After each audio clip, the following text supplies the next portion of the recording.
Sejarah abad pertengahan mengungkap bahwa penaklukan Kekaisaran Mongol nyaris meruntuhkan berbagai peradaban kuno. Kali ini, cerita penaklukannya menuju kawasan paling timur di Asia yang jarang dibahas dalam sejarah, Pulau Sakhalin di timur jauh Rusia.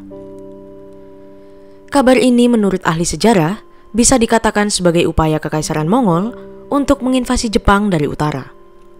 Pasalnya, Pulau Sakhalin sendiri terletak di utara Pulau Hokkaido, Jepang. Penaklukan ke Sakhalin bermula dari masa awal bangsa Mongol yang telah bersatu pada abad ke-13. Mereka yang semula adalah suku-suku nomaden di dekat Tiongkok, bersatu dan mengklaim diri sebagai pemilik mandat langit untuk menguasai dunia. Ekspedisi militer pertama mereka digencarkan ke peradaban, suku, dan kerajaan sekitar.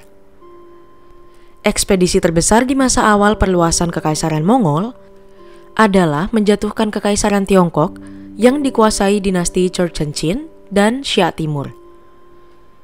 Bangsa Mongol yang telah membentuk Kekaisaran Mongol mengambil kendali kawasan Manchuria pada 1233. Jatuhnya Churchenqin dan Xia Timur mungkin menjadi kabar menarik bagi dinasti Song yang merupakan rivalnya. Namun, kelak dinasti ini akan runtuh oleh Mongol yang akan mendirikan dinasti Yuan. Bagaimanapun kekuasaan Kekaisaran Mongol di Manchuria mengetahui peradaban kecil Asia di sekitarnya. Tidak jarang suku-suku kecil masyarakat Yudich dan Nivek dari pesisir timur laut Manchuria melawan bangsa Mongol. Oleh karena itu, Kekaisaran Mongol pun mendirikan pos administrasi di Nurgan, yang merupakan kawasan pedalaman di tepi sungai Amur dan Amgun. Pos itu dibangun pada 1263, sehingga tentara bisa dipersiapkan menghadapi Nivek dan Udich. Pada akhirnya, kedua suku itu takluk di bawah Mongol. Udich, Nivek, dan Ainu. Udich dan Nivek adalah penduduk asli di pedalaman Manchuria di sekitar sungai Amur. Hari ini, keduanya merupakan etnis minoritas Asia di kawasan timur jauh Rusia. Hanya sedikit yang diketahui tentang mereka dalam sejarah. Yang jelas, Udich diketahui merupakan salah satu kelompok etnis yang paling dekat dengan bangsa Manchu. Sementara Nivek mencakup kawasan penduduk yang lebih luas hingga utara Pulau Sakhalin.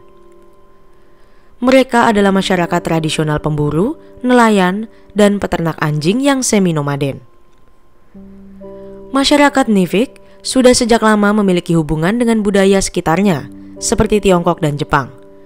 Di Sakhalin sendiri, menjelang kedatangan Mongol, mereka tinggal di utara, karena diserang oleh suku pribumi dari Jepang yaitu Ainu, yang kini berkuasa di selatan. Jalan menuju Sakhalin yang rumit. Kekuasaan Kekaisaran Mongol pada abad ke-13 tidak hanya ingin menguasai lahan, tetapi juga perekonomian. Dalam penguasaan terhadap Tiongkok dan Manchuria, Kekaisaran Mongol menggabungkan sistem upeti khas Tiongkok untuk tujuan dapat mengelola distribusi dan hubungan dengan masyarakat pesisir timur laut Asia. Masyarakat Nivek yang telah tunduk oleh serangan balasan Mongol segera memberikan upeti. Upeti yang menarik bagi Kekaisaran Mongol adalah bulu musang yang berasal dari Amur dan Pulau Sakhalin yang dihasilkan masyarakat Nivek. Ketundukan Nivek pada akhirnya punya siasat, membentuk aliansi dengan Kekaisaran Mongol. Aliansi ini penting bagi mereka, mengingat kawasan selatan Pulau Sakhalin dikuasai oleh suku-suku bangsa Ainu. Beberapa di antara komoditas yang paling disukai oleh Kekaisaran Mongol adalah bulu musang. Amur dan Pulau Sakhalin menghasilkan komoditas penting ini. Ahli sejarah terkait Kekaisaran Mongol yakin komoditas ini yang pada akhirnya mengundang bangsa Mongol untuk menuju ke Sakhalin.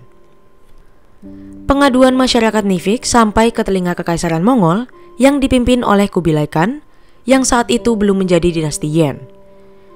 Laporan itu membuat Kekaisaran Mongol bergerak menyerang bangsa Ainu pada 30 November 1264. Setelah invasi, bangsa Ainu masih kembali untuk menyerang Nivek. Bukannya mengirim pasukan, bangsa Mongol lebih memilih mengirimkan peralatan militer dan perbekalan kepada masyarakat Nivek. Ekspedisi bangsa Mongol ke Sakhalin berlangsung pada 1272 dan 1273. Saat itu, bangsa Mongol telah membentuk dinasti Yuan di Tiongkok. Sayangnya rencana ini gagal karena tidak menemukan jalan menyeberangi Selat Tartar yang arusnya rumit. Masyarakat Udich yang telah tunduk memberitahu bahwa untuk bisa menyeberang ke Sakhalin, sebaiknya tunggu saat musim beku. Mereka juga menyarankan serangan pada 1273 kepada Kaisar Dinasti Yuan, tetapi ditolak. Invasi besar. Serangan besar Dinasti Yuan menyerang suku-suku Ainu di Sakhalin terjadi pada dekade 1280-an. Awalnya, kawasan Jurchen hanya membantu perlengkapan perang bagi suku Nivik berupa perahu dan perbekalan melintasi lautan. Dinasti Yuan baru mengirimkan pasukan besar hingga 10.000 orang untuk ekspedisi menyerbu Ainu pada 1285 dan 1286. Ekspedisi ini dilakukan pada akhir tahun, setelah mempelajari Selat Tartar. Anatoly Tereshviatsky dalam makalah tahun 2007 di Journal of Asian History mengungkapkan, serangan Mongol ini mungkin yang menyebabkan populasi masyarakat Ainu hari ini lebih sedikit. Untuk melindungi diri, suku-suku Ainu harus mengerahkan pasukan yang sangat banyak. Kemudian, gugur melawan Mongol dalam pertempuran terbuka. Bagaimanapun, pasukan Mongol telah menyapu sampai ujung selatan Pulau Sakhalin. Pasalnya di Tanjung Krelen, yang merupakan titik selatan, terdapat benteng berarsitektur Mongol Tionghoa dari abad ke-13. Sebagian sejarawan Jepang percaya bahwa dari serangan Sakhalin ini, prajurit Mongol mungkin menyeberang ke Hokkaido. Namun, dugaan ini diragukan karena tidak ditemukannya bukti kuat. Walau saat itu Mongol telah gagal mencapai Jepang dalam ekspedisi 1267 sampai 1274. Perjuangan terakhir Ainu. Meski demikian, suku-suku Ainu tidak mudah menyerah melawan kekuatan Mongol. Mereka melakukan serangan balik ke Sakhalin. Selama 1285, untuk mencegah upaya kependudukan Ainu, Mongol telah mempertimbangkannya dengan membangun koloni di Muara Amur dengan masyarakat Han yang diasingkan dari dinasti Song.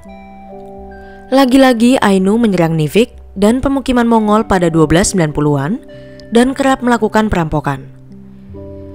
Invasi Ainu ke permukaan dinasti Yuan di muara Sungai Amur dilakukan pada 1297. Kekaisaran Mongol bersama Nivik menyerang balik suku-suku di Ainu di dekat Danau Kizi. Suku-suku Ainu melakukan serangan terakhirnya pada 1305. 3 tahun kemudian, dua suku Ainu yakni Weiying dan Ishenu menyerah lewat kontak dengan masyarakat Nivik. Mereka membawa upeti berupa bulu setiap tahun yang secara otomatis menambah daerah kekuasaan Mongol.